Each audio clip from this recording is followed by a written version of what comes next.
A graça e a paz, meus queridos irmãos. Pastor Edivaldo Oliveira falando aqui, Ministério Minuto com Deus. E é sempre uma honra para mim, uma alegria poder ter esse espaço aqui para compartilhar a palavra de Deus com você. E eu sou muito grato a Deus por tudo que Ele tem feito através do nosso ministério, através desse canal de comunicação que são as redes sociais, especialmente o YouTube, que tem crescido bastante, para honra e glória de Jesus. Por isso eu sempre peço aqui no começo dos meus vídeos que você deixe o seu like no vídeo, que você se inscreva no nosso canal se você ainda não for inscrito e que você compartilhe essa mensagem com aqueles que você ama. A palavra de Deus tem um poder transformador. A palavra de Deus transforma a vida das pessoas. Isso é fato. Muitas pessoas no mundo inteiro já foram transformadas pela palavra do Senhor. E quando você compartilha a mensagem, você está contribuindo para isso. Você está fazendo com que pessoas sejam alcançadas e transformadas para a glória de Deus.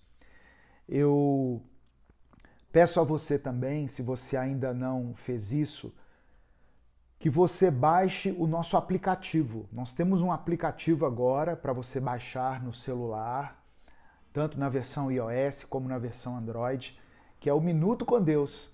Baixa lá que está muito legal o nosso aplicativo, tem muitas novidades, tem as mensagens em texto, que algumas pessoas gostam, além de ouvir, de ler o texto.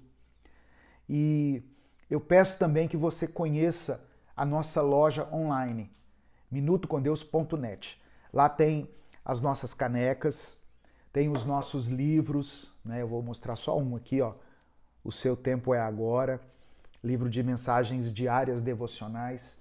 Então, em minutocomdeus.net você tem acesso aos nossos produtos e você pode adquirir, no nome de Jesus. Amém? Escreva aqui nos comentários, escreva o seu nome, o lugar de onde você está falando, coloque o seu pedido de oração. No final dessa mensagem eu quero orar pela sua vida, eu quero fazer uma oração por você. E o último recado aqui.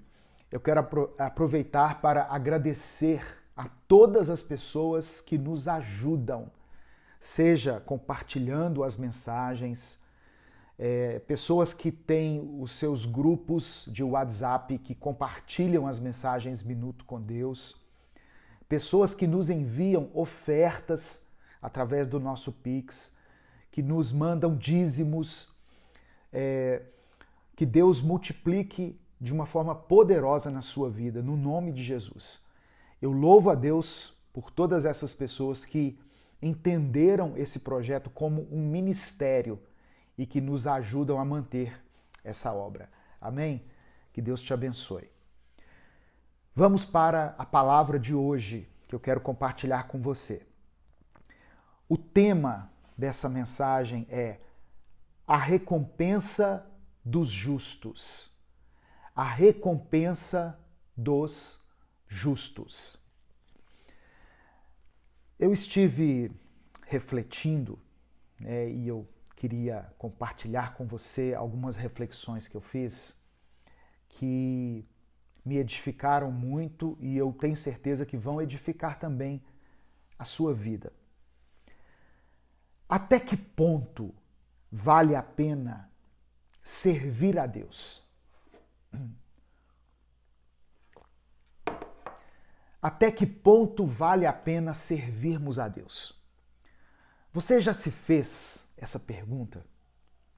Às vezes as pessoas ficam um pouco constrangidas, em expressar isso, mas eu tenho certeza que todos nós, algum dia, já fizemos essa pergunta a nós mesmos.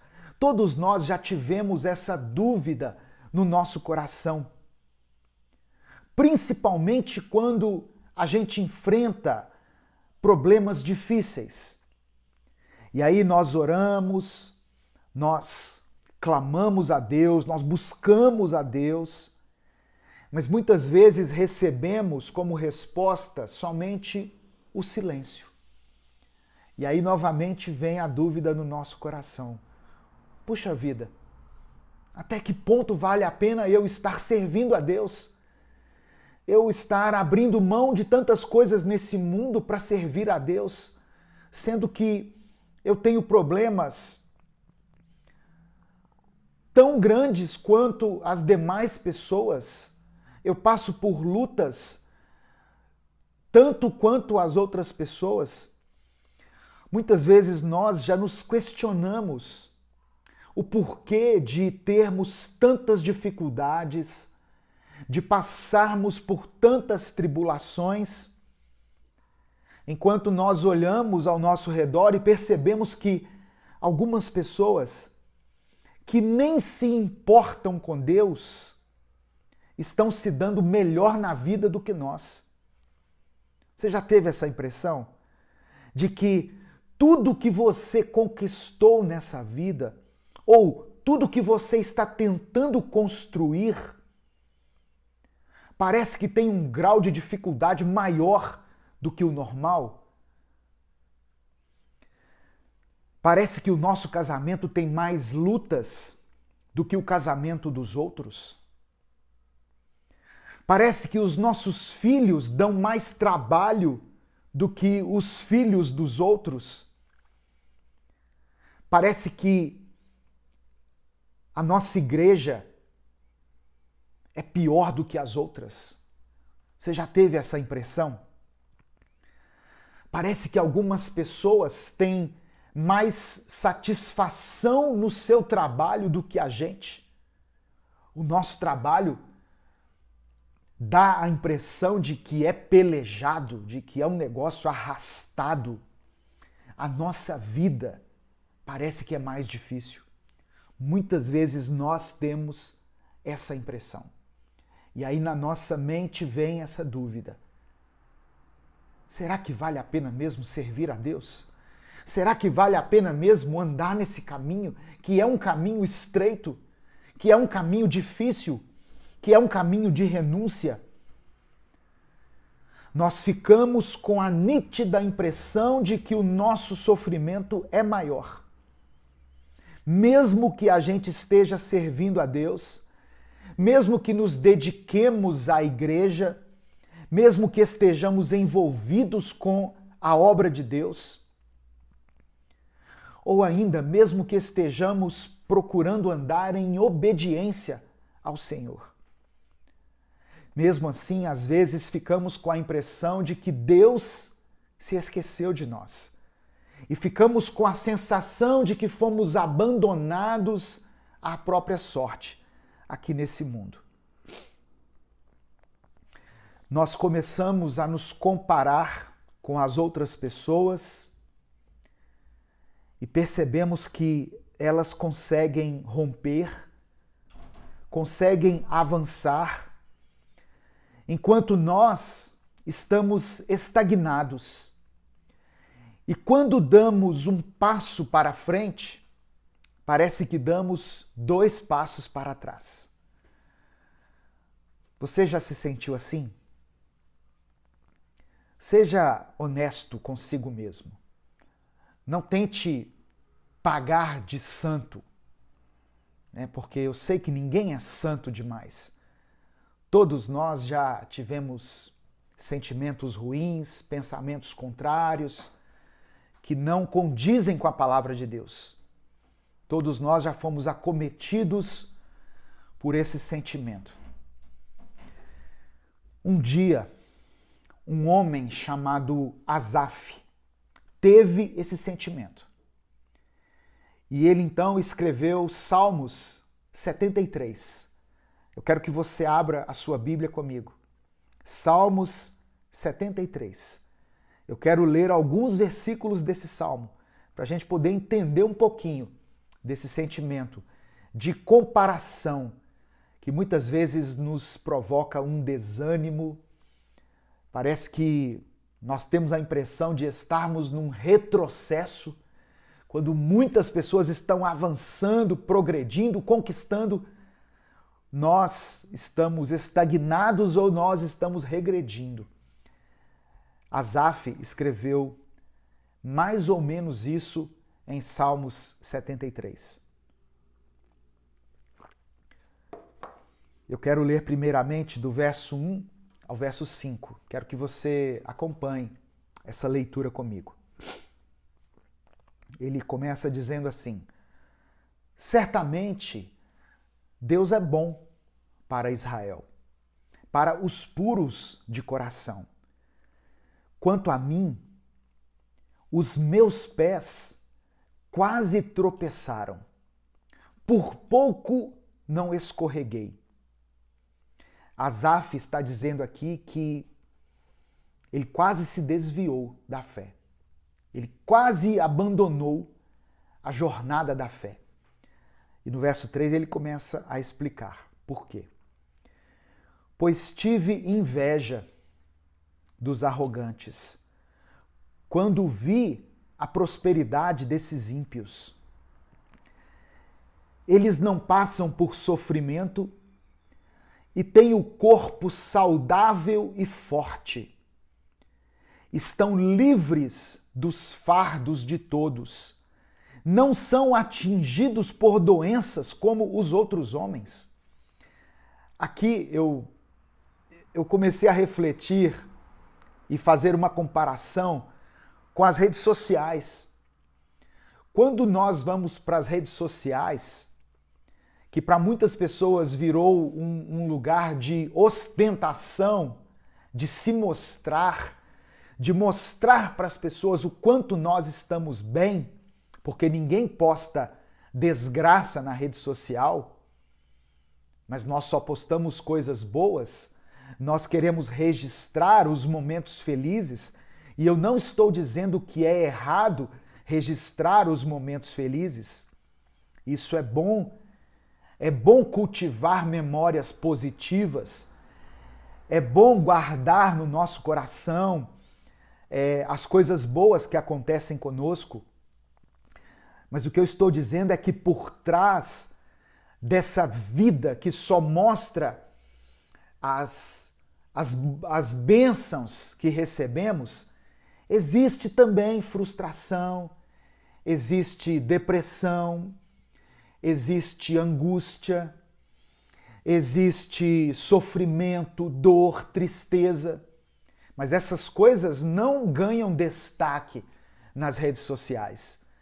E aqui, Asaf teve a impressão de que essas pessoas não sofrem. Desculpa. Ele diz: eu tive inveja dos arrogantes quando vi a prosperidade deles. Eles não passam por sofrimento, eles têm o corpo saudável e forte, estão livres dos fardos de todos, não são atingidos por doenças como os outros homens. Quanto engano aqui, né, nessa expressão de Asaf. O quanto ele se engana com as pessoas.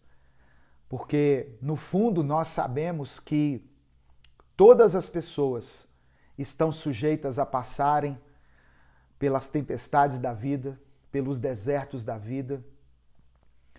Só que a diferença é que quando eu e você passamos por momentos ruins, nós podemos nos apegar a Deus. Nós podemos nos firmar nas promessas de Deus, na palavra de Deus. Nós temos dentro de nós o consolo do Espírito Santo.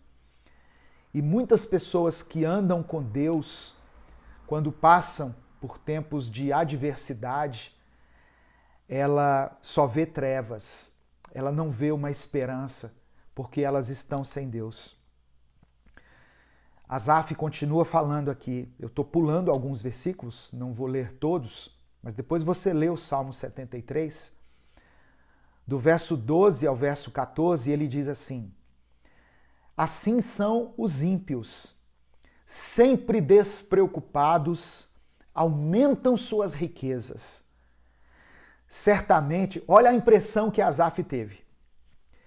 Certamente foi-me inútil manter puro o coração e lavar as mãos na inocência. Ele está dizendo assim: a minha santidade foi em vão.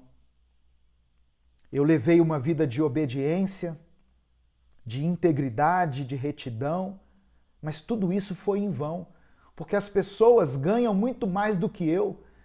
As pessoas usufruem das coisas, aproveitam a vida muito mais do que eu. Essa era a impressão de Asaf. Versículo 14: pois o dia inteiro sou afligido e todas as manhãs sou castigado. Versículo 16 e 17, ele diz: quando tentei entender tudo isso, achei muito difícil para mim. Até que entrei no santuário de Deus e então compreendi o destino dos ímpios. O versículo 17 é chave para que nós possamos compreender esse raciocínio proposto aqui em Salmos 73. Asaf tinha inveja da prosperidade dos ímpios, ele olhava para aqueles que não servem a Deus e via de uma forma enganosa que essas pessoas não tinham problemas, que não adoeciam, mas quando ele entrou na presença de Deus, quando ele olhou para a eternidade, ele compreendeu o destino dos ímpios. Nós precisamos entender isso, meu irmão, minha irmã. Eu e você não servimos a Deus em vão. A nossa vida entregue a Deus não é em vão. Porque o que está em jogo aqui é o destino. Muitas promessas que estão contidas na Bíblia são para esse tempo, são para nós usufruirmos agora. Mas a maioria das promessas dizem respeito à eternidade. Diz respeito à eternidade. Do verso 21 ao verso 26, ele diz assim: quando o meu coração estava amargurado e no íntimo eu sentia inveja, agi como insensato e ignorante. Minha atitude para contigo, para com Deus, era a de um animal irracional. Contudo, sempre estou contigo. Tomas a minha mão direita e me sustens. Tu me diriges com o teu conselho e depois me receberás com honra. E aí ele, num choque de realidade, ele declara no verso 25: a quem tenho nos céus, senão a ti? E na terra nada mais desejo, além de estar junto a ti. O meu corpo e o meu coração poderão fraquejar, mas Deus é a força do meu coração e a minha herança para sempre. Olha, meu irmão, minha irmã, a vida com Deus não nos isenta do sofrimento. Servir a Deus não significa que nós estamos livres de passar por problemas no nosso casamento, na nossa família, de termos doenças, de ficarmos desempregados, de termos algum tipo de privação, de necessidade. Jesus disse que no mundo nós teríamos aflições. Então, o que nós vamos receber aqui no mundo não é muito diferente daquilo que o ímpio vai receber. É claro que existem promessas das quais nós podemos nos apropriar, das quais nós podemos tomar posse. Nada vai nos faltar em relação às nossas necessidades. Quando nós buscamos a Deus em primeiro lugar, colocamos Ele como prioridade na nossa vida, buscamos em primeiro lugar o reino de Deus e a sua justiça, as demais coisas nos serão acrescentadas. Só que no meio dessas demais coisas, talvez estejam algumas que nós gostaríamos que fosse uma realidade para nós.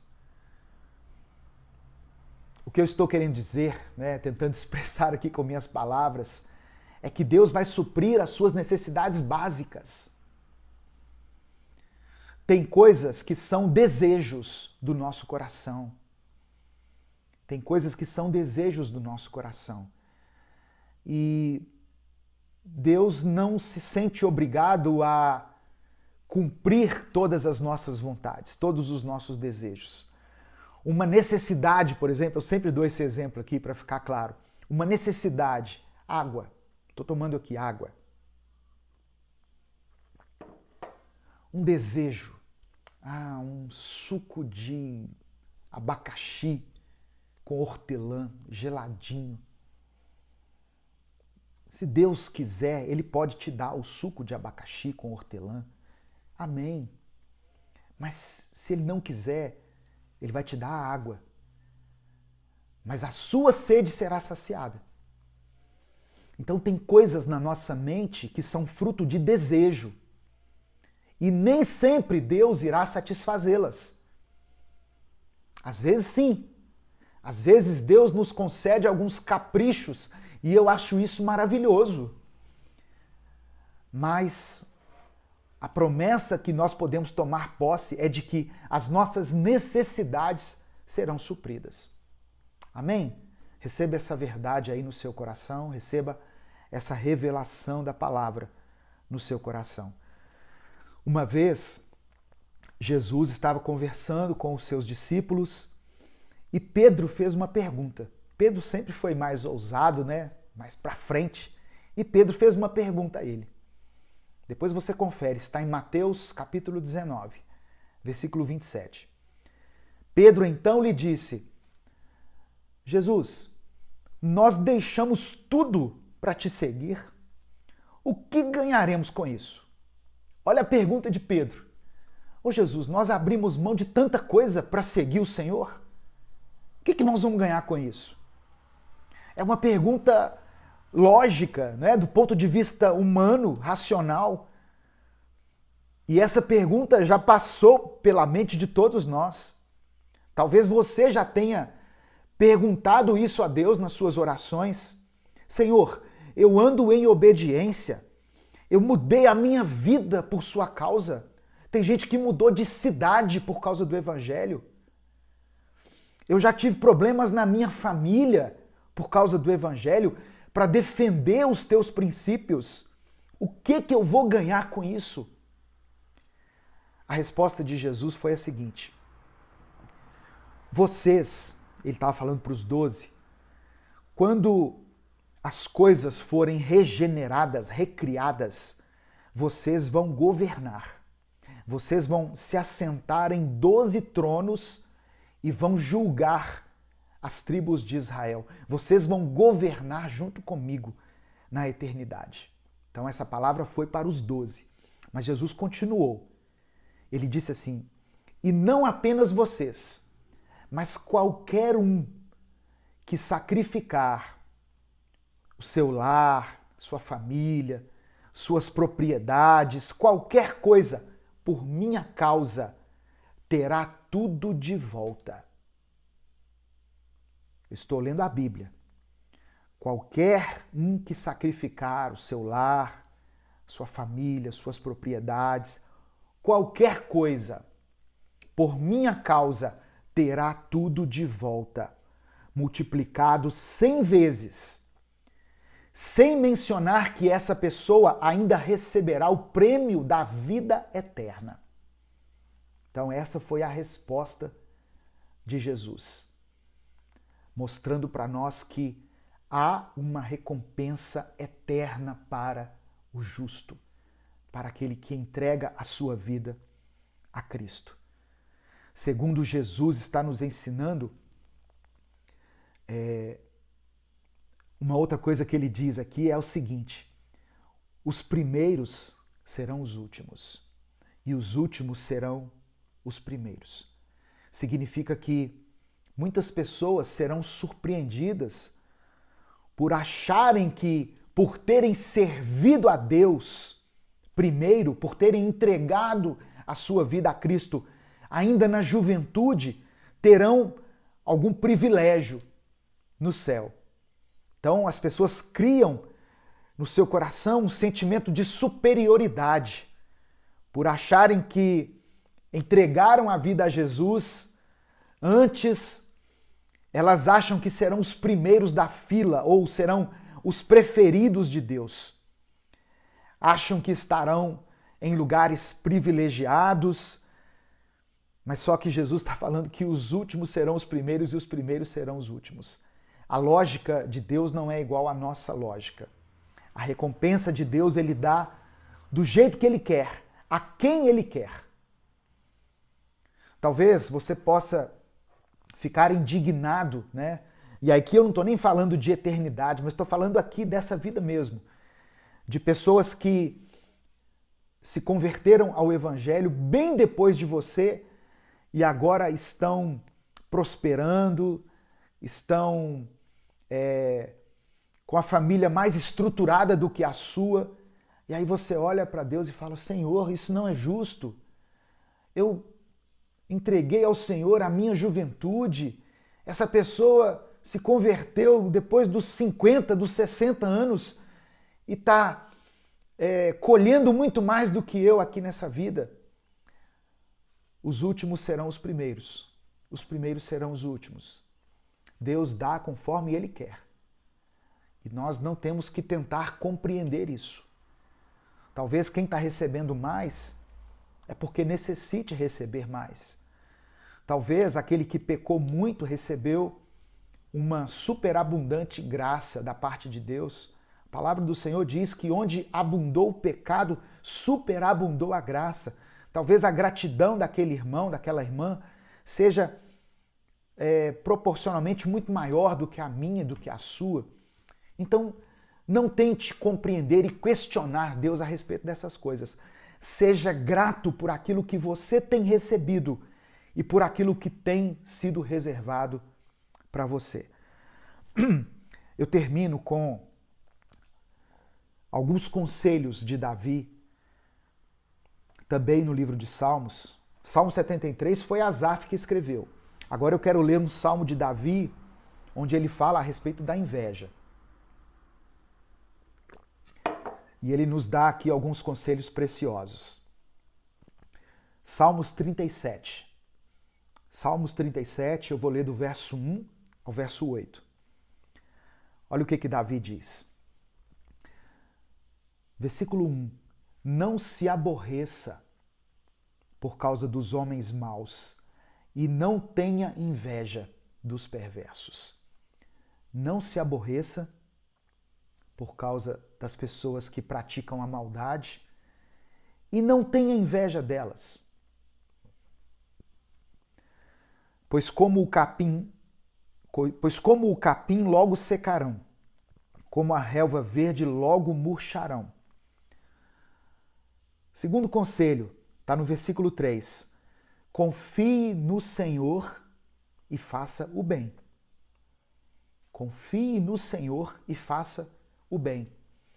Mesmo que você esteja indignado, revoltado porque as coisas não acontecem com você e acontecem com todo mundo, as coisas parecem que dão certo para muitas pessoas, mas com você parece que o negócio travou. O segundo conselho de Davi: confie no Senhor e faça o bem. Outro conselho está aqui no verso 4. Agrada-te do Senhor. Deleite-se no Senhor. Ou seja, tenha prazer naquilo que Deus tem prazer. Tenha prazer nas coisas de Deus. Tenha prazer em ler a Bíblia. Tenha prazer na oração. Tenha prazer em uma vida consagrada a Deus. Tenha prazer em ir à igreja. Quando você tem prazer nessas coisas, Deus atenderá aos desejos do seu coração. Lembra que eu falei dos desejos? As necessidades estão garantidas. E os desejos? Deus pode atender os desejos do nosso coração quando nós nos deleitarmos naquilo que agrada a Deus. Outro conselho, está no versículo 5. Entregue o seu caminho ao Senhor, confie nele e ele agirá. Às vezes a gente acha que nós é que vamos agir, mas não. Nós devemos entregar o nosso caminho a Deus, independente do sucesso do ímpio, da prosperidade do tolo. Entregue o seu caminho ao Senhor. Confie nele. Tenha confiança em Deus. Ele tem o melhor preparado para você. E ele agirá. Outro conselho. Versículo 7. Aqui tem 3 conselhos. Descanse no Senhor. É o primeiro conselho aqui no verso 7. Descanse no Senhor. Quando eu confio em Deus, eu posso descansar nele. Se eu estou vivendo uma situação que é difícil, que é complicada, uma situação onde eu já fiz tudo o que era possível, eu preciso agora descansar. Significa desligar a minha mente desse problema, parar de sofrer por causa disso, porque já está entregue nas mãos de Deus. Então, pronto. Nós temos que aprender a fazer isso. Descansar no Senhor. Ah, pastor, mas é o meu filho, é a minha filha, é a minha esposa, é o meu esposo, essa doença. Descanse no Senhor. Deus vai fazer o que for preciso. Deus vai fazer o que for preciso. No tempo dele, na hora dele, da forma dele. Não adianta a gente querer ditar para Deus regras de como ele deve agir. Às vezes nós fazemos isso na nossa oração, né? Senhor, faz assim, faz assim, faz assim. Não. Nós precisamos descansar em Deus. Dizer para ele, seja feita a tua vontade. Faça-se a tua vontade. Outro conselho aqui no verso 7 é: aguarde por ele com paciência.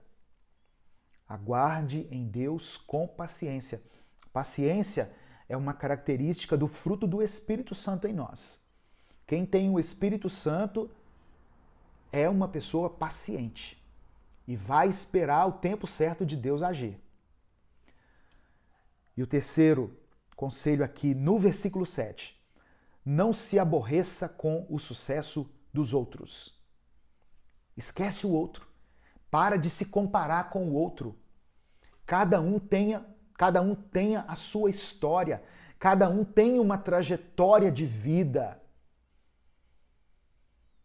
Muitas pessoas conquistam mais, talvez porque são mais aplicadas, porque tiveram mais disciplina, porque investiram mais, né? Às vezes eu fico olhando pessoas que passaram, por exemplo, num concurso. Poxa, o cara não tá nem na igreja, o cara vive aí postando foto na balada, mas... Desculpa.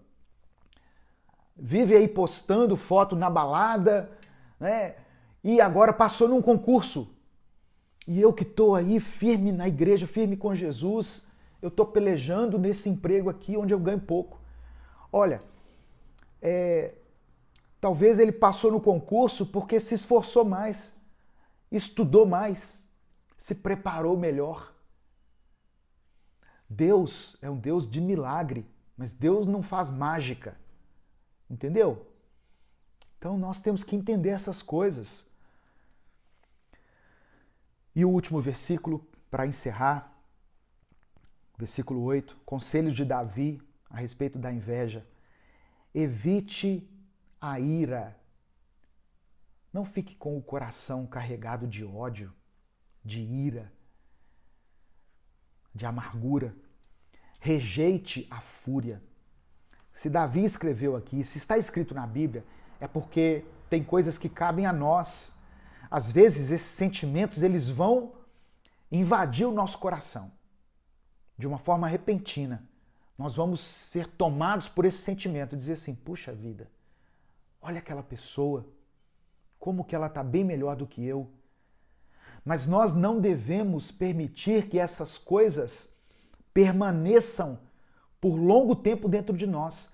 Imediatamente nós devemos rejeitar esse sentimento, esse pensamento e pedir ao Espírito Santo que substitua na nossa mente por um sentimento de gratidão por aquilo que Deus já fez na nossa vida e por aquilo que Ele ainda vai fazer. Nós iremos chegar em lugares onde muitas pessoas não chegarão. No tempo de Deus, no tempo certo. E ainda que a nossa vida seja uma vida simples aqui na Terra, uma vida, estou procurando a palavra aqui, uma vida discreta, pacata, mas a eternidade está nos esperando. A recompensa para nós é uma recompensa preparada por Deus. Nem olhos viram, nem ouvidos ouviram aquilo que o Senhor tem preparado para nós. Receba essa palavra em nome de Jesus. Evite a ira, rejeite a fúria, não se irrite. Isso só leva ao mal. Essas coisas muitas vezes fazem a pessoa adoecer por dentro. Amém? Receba aí essa palavra no seu coração, no nome de Jesus. Eu quero orar por você nesse momento. Eu quero pedir a Deus pela sua vida. Quero colocar diante do Senhor todos os pedidos de oração que foram feitos aqui nos comentários. Deus é poderoso para nos conceder a vitória, o milagre. Deus é poderoso para transformar esse relacionamento, esse casamento, para restituir aquilo que você perdeu ao longo desses anos. E a vontade do Senhor é que a gente permaneça firme nos caminhos dele. Independente do que esteja acontecendo com você, permaneça firme na sua santidade, nos seus princípios, na sua obediência, na sua devoção a Deus. Amém? Vamos orar juntos? Se você puder, feche os seus olhos, curve a sua cabeça e vamos falar com o Pai. Deus amado e querido, te agradecemos, Senhor, pela tua poderosa e santa palavra que é revelada a nós pelo teu Espírito e pedimos que ela produza dentro de nós um efeito positivo, que ela transforme o nosso ser, o nosso caráter. Que essa palavra possa alcançar muitas vidas, possa alcançar muitas pessoas e que ela cumpra o propósito para o qual ela foi designada. Nos perdoe pela inveja, nos perdoe porque muitas vezes nós queremos nos comparar com outras pessoas e com isso nós deixamos de reconhecer tudo aquilo que o Senhor tem feito na nossa vida. Nós deixamos de perceber o caminho que o Senhor já nos ajudou a trilhar até aqui. Nos esquecemos de onde o Senhor nos tirou e para onde o Senhor tem nos conduzido. Que toda inveja, que todo ódio, que toda amargura sejam removidos do nosso coração. Nós queremos confiar no Senhor e fazer aquilo que é certo, independente das circunstâncias. Queremos ter prazer naquilo que o Senhor tem prazer. E se o Senhor quiser, que o Senhor atenda aos desejos do nosso coração. Mas independente de termos os desejos atendidos ou não, sabemos que o Senhor suprirá todas as nossas necessidades. Nós entregamos o nosso caminho a Ti, Pai. Confiamos no Senhor e cremos pela fé que o Senhor vai agir. Deus, ajuda essa pessoa que tem passado por esse problema, por essa enfermidade, por essa crise, essa pessoa que esfriou na fé, que ela possa descansar no Senhor. Essa pessoa que tem passado por problemas com os seus filhos, com o seu cônjuge, que tem passado por um tempo difícil lá no seu trabalho, aquele que tem passado por um período de escassez por causa do desemprego, que ele possa descansar no Senhor, que ele possa aguardar com paciência o teu agir e não se aborrecer com o sucesso das outras pessoas. É o que nós oramos, te pedimos e desde já te agradecemos. Em nome de Jesus, amém e amém. Receba essa palavra, tome posse dessa promessa, que Deus dê a você um coração sábio, que o Senhor faça de você uma pessoa que tenha discernimento para compreender que há uma recompensa esperando por você. Amém? No nome de Jesus. Que a sua semana seja uma semana de vitória, seja uma semana frutífera, seja uma semana produtiva aí no seu trabalho, aí nas suas vendas, que você consiga fechar bons negócios, que você dê o seu melhor aí nesse emprego que Deus colocou você. E você que está esperando por uma resposta de Deus, que você receba essa resposta no nome de Jesus. Amém? Abra o seu coração e a sua mente e deixe que o Espírito Santo fale ao seu coração. Busque a Deus todos os dias, ore todos os dias, leia a palavra do Senhor todos os dias. O Senhor te abençoe e te guarde. O Senhor faça resplandecer o seu rosto sobre ti e tenha misericórdia de ti. O Senhor sobre ti estenda a tua face e te dê a paz. Acompanhe Minuto com Deus todos os dias. Tem mensagens novas aqui às 6 da manhã, ao meio-dia e às 8 da noite. Não deixe de se inscrever no canal, ativar as notificações, baixar o nosso aplicativo no seu celular e conhecer a nossa loja online, minutocondeus.net. Deus te abençoe. Até a nossa próxima mensagem, se Deus quiser.